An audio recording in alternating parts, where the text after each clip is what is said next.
does not come for dinner, it actually doesn't matter.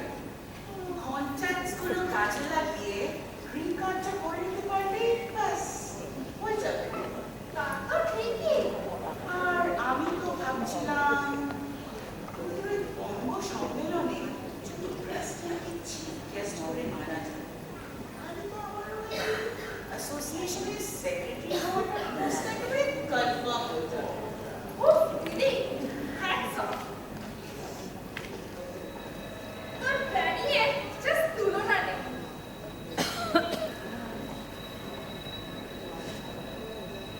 সত্যি আমি অতুলনীয়, ইনকম্পারেবল।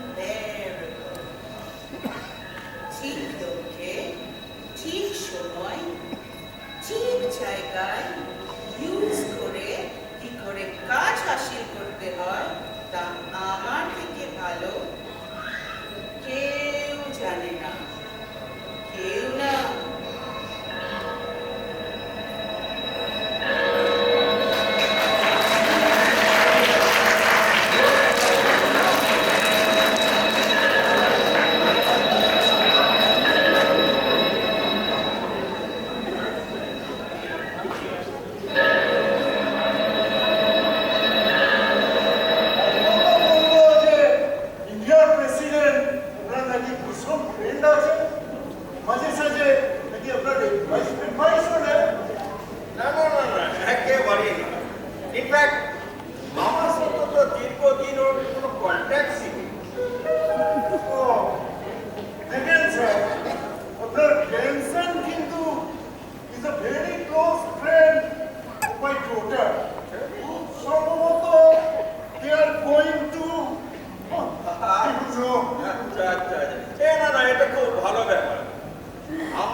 জামদানি মানে যেটা গত বছর অরিন্দম দা বাংলাদেশ থেকে এনেছিলেন?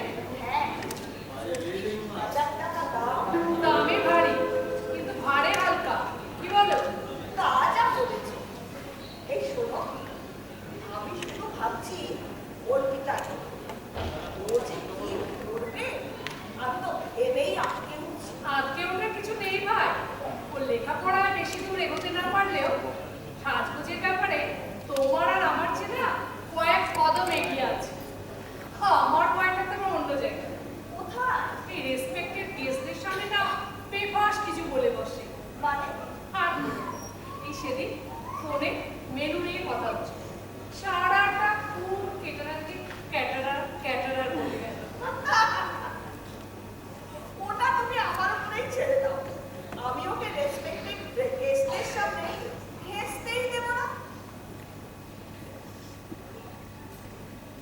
গানের মোবাইল করেছ? গান হবে নিশ্চয়ই। হ্যাঁ, তা তো হবেই।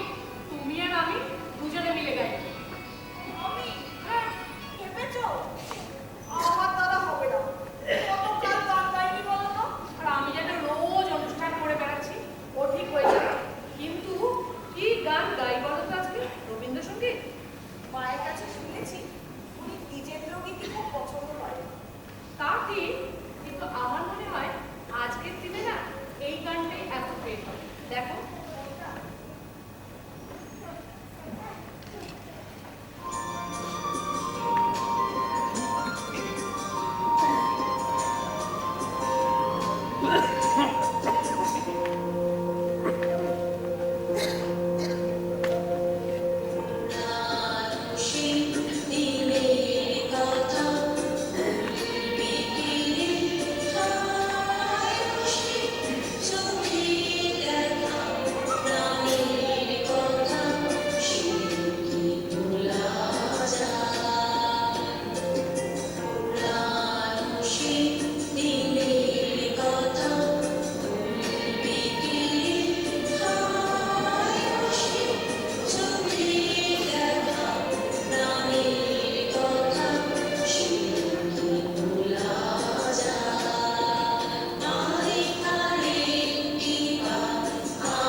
রাষ্ট্রপতি মানুষ হয়তো কোনো কাজে আসতে পড়েছে। আমার কিন্তু বিরক্ত লাগছে। বাড়িতে এক গাদা লোক ওই সংসদে ঢং করছে। এই তুই ফোন করতে ফোন কর।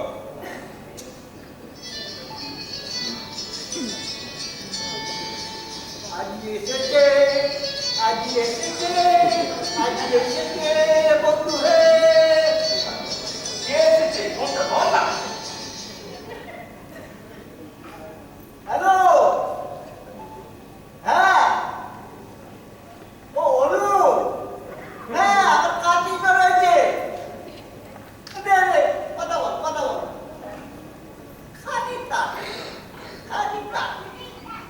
হ্যালো, হ্যাঁ কখন আসছিস? হ্যাঁ ও, না না এতে মনে করার কি আছে? তাছাড়া হ্যাঁ হ্যাঁ তাছাড়া তোর কাছে ব্যাপারটা অনেক বেশি গুরুত্বপূর্ণ। হ্যাঁ হ্যাঁ হ্যাঁ ঠিক আছে ঠিক আছে, হ্যাঁ হ্যাঁ ঠিক আছে, আমি রাখছি আমি রাখছি আমি রাখছি। কি হলো? কোনো আসবে না? না মজা গেল।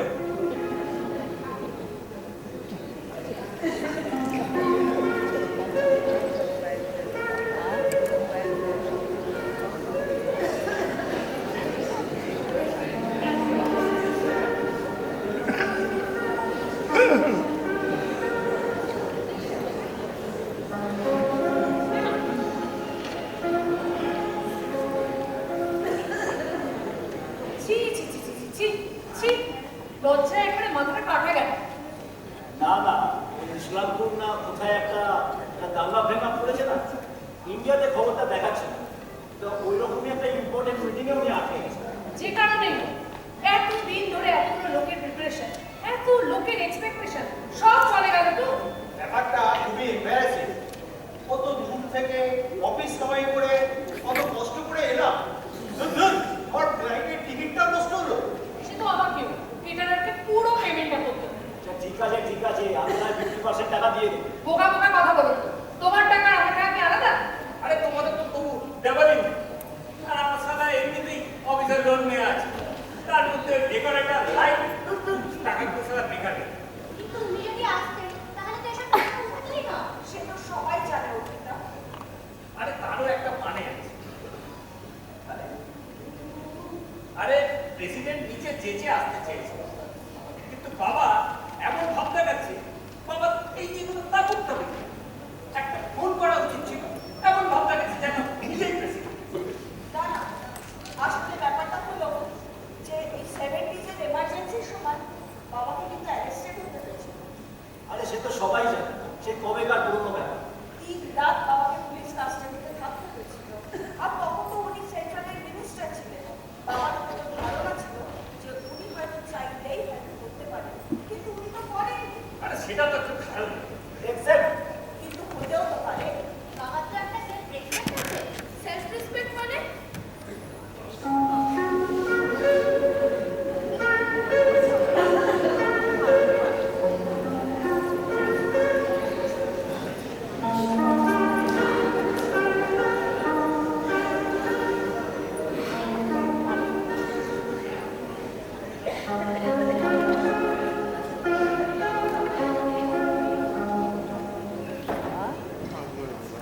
তরুণটা এলো না,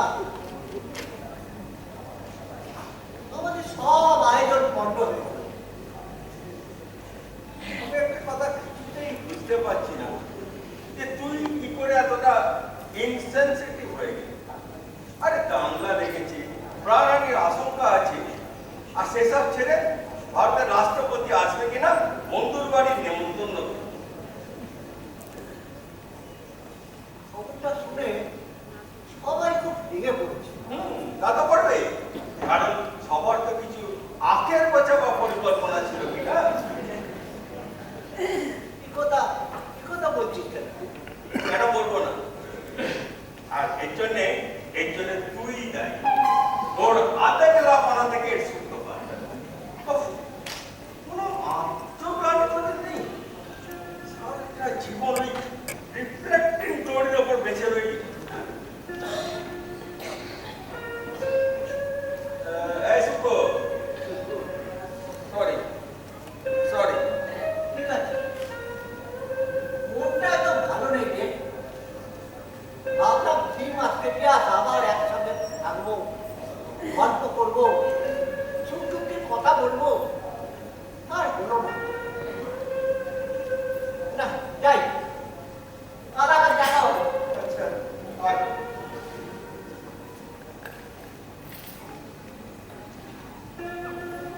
দাদু, প্রেসিডেন্ট এলো না? না, কেন এলো না? ওনার কাজ করে গেছে। কি কাজ?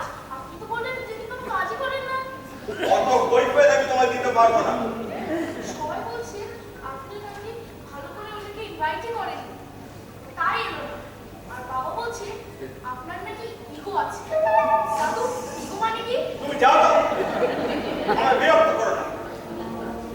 আর কারা কে কি বলছে তাতে আমার কিছু যায় আসে না।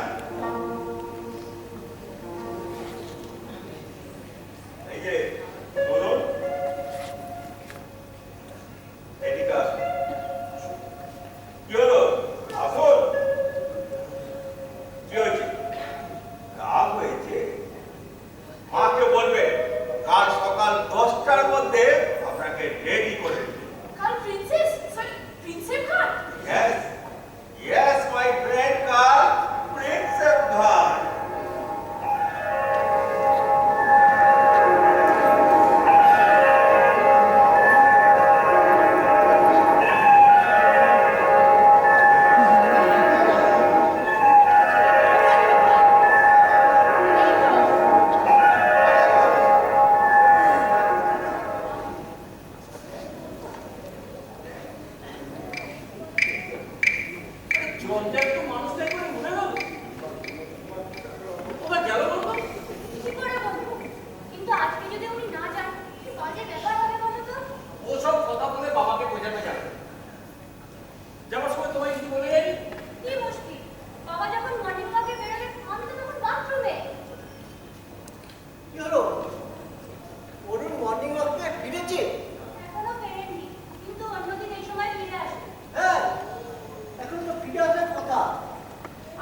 আজকেই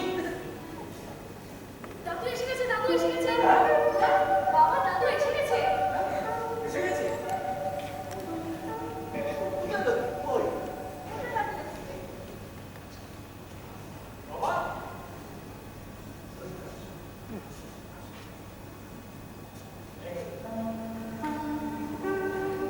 কি গো? কোথায় ছিলে তুমি? ছেলেরা লেকের মাঠে ফুটবল খেলছিল, আমি তাই দেখছি। লেকের মাঠে ফুটবল খেলা দেখছি। মোবাইল করে রাখবে না, এক অদ্ভুত কাজের সময় পাওয়া যায় না। আরে আমি তো সারা লেকের মাঠ এখানে চষে বেড়াবো। তা তোমাদের হঠাৎ আমাকে দরকার হয়ে পড়লো কেন? পুরো পুরো তোর জন্য গাড়ি পাঠিয়েছে। আপনি মর্নিং ওয়াকে বেরিয়ে যাওয়ার পর ওখান থেকে ফোন করে জানিয়েছি। আর তখন তো কিন্তু তোমাকে খুঁজে চলেছি। তোমরা তোমরা কি বলতে চাইছো? আমার তো মাথায় কিছুই ঢুকছে না। আরে আজকে পুরো ফিরে যাবে, 4-5খানা মিটিং আছে, তার মধ্যেখান থেকে 8 ঘন্টা সময় করে তোর সাথে দেখা করবে, তাই ও গাড়ি পাঠাচ্ছে। না, আজ আমার সময় হবে না। আমার কাজ আছে। বলো, তোমার আবার কি কাজ? আরে প্রেসিডেন্ট নিজে গাড়ি পাঠাচ্ছে। আরে বাবা, প্রেসিডেন্ট গাড়ি পাঠাচ্ছে তা কি নয়, আমি একটা চিঠি পাঠাচ্ছি। বল এই শুক্রবার কেন? এই তুমি একটু বোঝাও, আমি তো কিছুই বুঝতে পারছি না। দাঁড়াও, দাঁড়াও। হ্যাঁ, পাগলামি বলি না, ব্যাপারটা বল। দাঁড়া। ঠান্ডা মাথায় আমায় চিঠিটা লিখতে দে।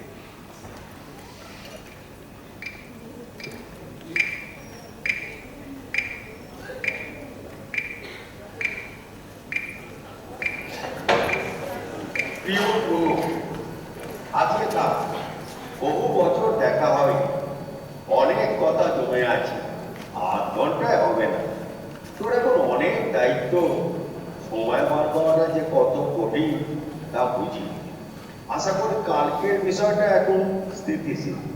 140 কোটি মানুষের ঘর এখন তোর ভারী।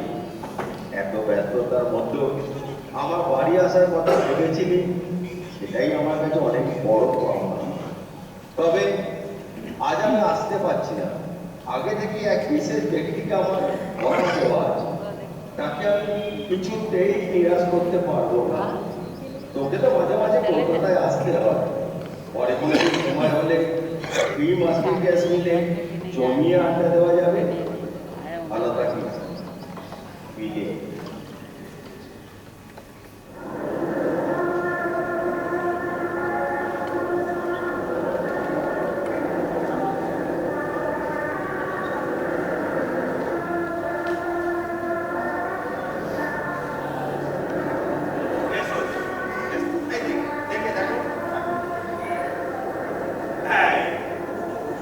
এই যে বড় বড় উঁচু উঁচু খামগুলো দেখছো না, আগেকার দিনে গ্রিকরা, রোমানরা ঠিক এরকম বাড়ি বানায়।